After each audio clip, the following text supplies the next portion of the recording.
My name is Nir Tsuk. I brought Ashoka to Israel, so I'm now the managing director of the Ashoka office in Israel, which is one of the 32 Ashoka offices around the world.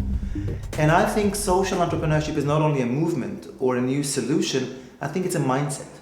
I think it's a lens through which you see the world, and that can create a world in which more people can take part in solving problems in a better, faster, and more efficient way. Well, it was almost 8 years ago. I finished my PhD. I wrote my PhD in England on the issues of social cohesion and solidarity. And along the process, I realized that I do not fit into academia because I do not enjoy writing. And a friend gave me a book. There was a book written by Ashoka with a humble name of How to Change the World. I read the book. It was a book written by David Bornstein, a journalist from Montreal, whose first book was on Muhammad Yunus. And when Muhammad Yunus told him, I'm a social entrepreneur, David Bornstein asked him, what's that? And when Muhammad told David, it's like a movie, right? When Muhammad told David, it's actually a term coined by Bill Drayton, the founder of Ashoka. David went to meet with Bill and wrote a book which is heralded by the New York Times as the Bible in the field of social entrepreneurship. I read the book. The style was a bit too marshmallowy for me, almost too positive. Or maybe I spent too many years in academia. And after reading the book, I realized this is what I want to do. I want to be a part of this movement. I want to be a part of this organization. Started working with Ashoka in June 2005. And I guess the rest. So that was the moment that brought me to the movement, or exposed me to the mindset. I think it's more a mindset than a movement. And when I was introduced to the term, I realized that I was doing things which were socially entrepreneurial before that, but I couldn't fit it or couldn't coin it or couldn't arrange it in the way that I'm able to do now. Right. Yeah? So what is the focus of your social enterprise, the value proposition and the driving force? Well, Ashoka coined the term social entrepreneurship 32 years ago. I mean, Bill Drayton, the founder of Ashoka, said that similar to business entrepreneurs, there are people who are game changers in the field of education, environment, human rights, health, even economic development, if done in a social way. And basically, Ashoka was set as something like a social venture capital, right? Saying there are such people called social entrepreneurs. We should support them. And the problem is that there's a kind of a market failure or the fall between the chairs, because regular venture capitals will not support them because they do not yield financial returns, even though they create gigantic social return. For governments, that would be too risky. For foundations, they would be too crazy. And therefore, Ashoka was... He won a MacArthur Genius Grant to set Ashoka. He said, there are such people and we will support them. We will support them in three main ways. We will give them recognition, financial support, and access to network. Recognition, first of all, you're not a village fool or someone who's doing crazy things while neglecting his or her family, but you're actually part of an amazing international group of, now we're talking about 3,000 people, of which Muhammad Yunus is a proud member, or which yielded 3 Nobel Prizes so far. That's one element of recognition. The second one is about market signaling, right? Ashoka serves like a scout for talents in the field of social entrepreneurship. And to a certain extent, once you have the Ashoka seal of approval, it says that you are kosher for other partners to pick you up and run with you. So it's nice to see how Ashoka fellows, that's how we call the investees, that's how we call the leading social entrepreneurs we support, after being elected or after they join the Ashoka community, are picked up by the World Bank, by the Clinton Global Initiative, by Gates Foundation, by UBS or other people, because they see them as real social entrepreneurs. The second element is the financial support. And of course, we always ask ourselves, what's the right way to invest in social change, right? This is the $30 billion question. What Ashoka realizes is that the right way is to support the right person with the right idea in the right timing of his or her life. If it's the right person dealing with systemic social change, that's how we talk about social entrepreneurship, systemic social change. If it's the right person doing the right thing, we will give him or her a stipend for 3 years that would enable him or her to free themselves for what they do in their day job and invest all their time and energy in the venture. It can be small, it can be big, depends on the country, but it's a very limited investment because we invest in people and not in buildings or projects or organizations. The third element, which I think is the most important thing, is the access to network. As we know, people you know are sometimes more important than the knowledge you have, and especially when you are doing something as crazy and bizarre and game-changing as social entrepreneurship.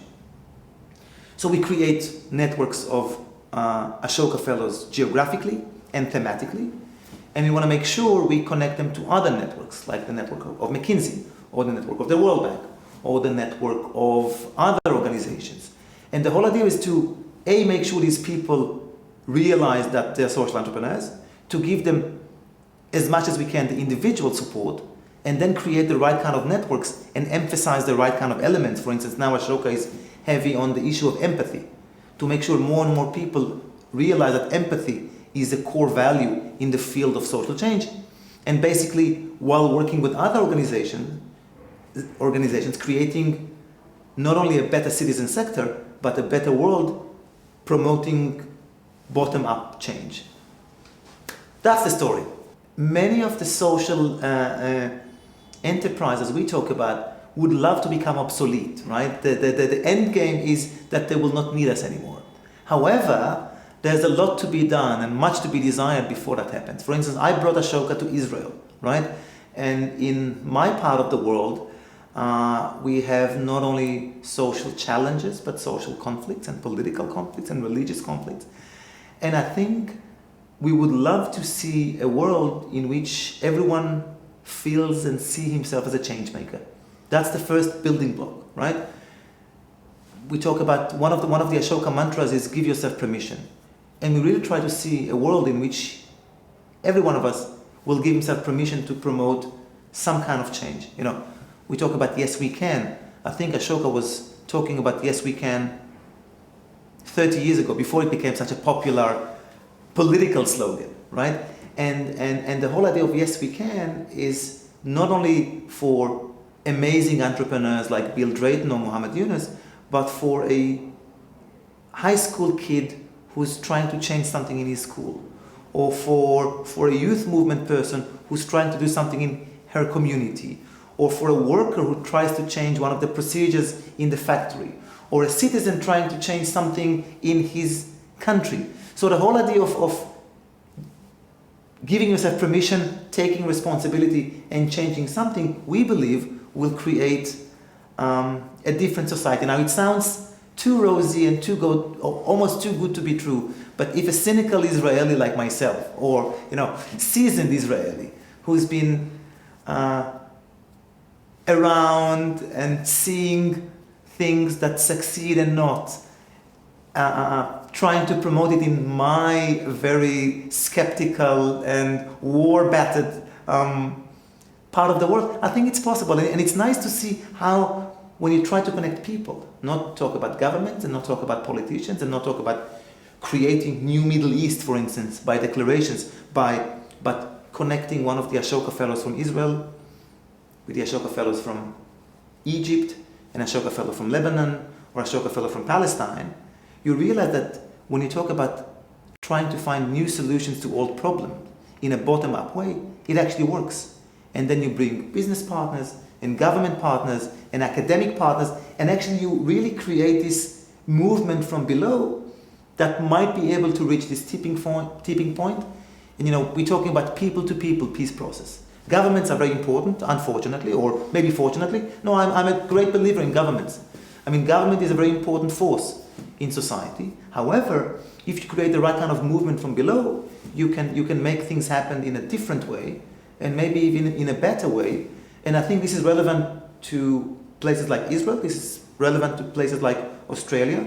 And I think one of our roles would be to make sure how we distill best practices and make them travel from various parts of the world because, I mean, no one has the monopoly on wisdom, not even Israelis or Jews in general.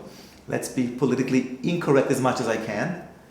You may be able to cut it later or not, but that's a story. And I think it's wonderful to see that the movement is growing, right? What Ashoka has started 32 years ago. When we started, I was in kindergarten, right? When the people of Ashoka talked about social entrepreneurship 32 years ago, people said this is an oxymoron. You're either social or entrepreneurial. You can't be both, right? But we said, no. It's all about finding new solutions to old problems. Some people do it in business, other people do it in the social sphere. It's super important to find these people, to recognize them, and to support them. And when people ask us nowadays, how do we define social entrepreneurship? We pause for a second and we say, well, to a certain extent, the term has become almost too popular, right? And to a certain extent, we at Ashoka, we are the victims of our own success, almost, because everything is social entrepreneurship nowadays, right? Anyone who sells toys and donates 2 cents to charity calls himself, a social entrepreneur with a halo and white wings and all that stuff. And we say, no. First of all, it's all about systemic social change. It's about finding new solutions to old problems. Or, if you want the best metaphor to describe it, you know the story about not giving people fish but teaching them how to fish. We say, this is lovely. This is not social entrepreneurship. Giving people fish is a lovely social action. Teaching people how to fish is a slightly better social action. Social entrepreneurship is about changing the fishing industry, revolutionizing the fishing industry, finding new ways to teach people how to fish, find new ways how to fish altogether, or to tell people, forget about fishing in the river because there are no more fish there, do it in the pond. Or it's not about fishing, it's actually about feeding. The problem is not about fish, yes or no, it's about providing food. Maybe we should do soybeans. And the people who take a step back and ask the question in a different way, or give a different answer altogether, these are the social entrepreneurs. We have many of them. We've supported more than 3,000 now until now, and we really think that they're changing the world.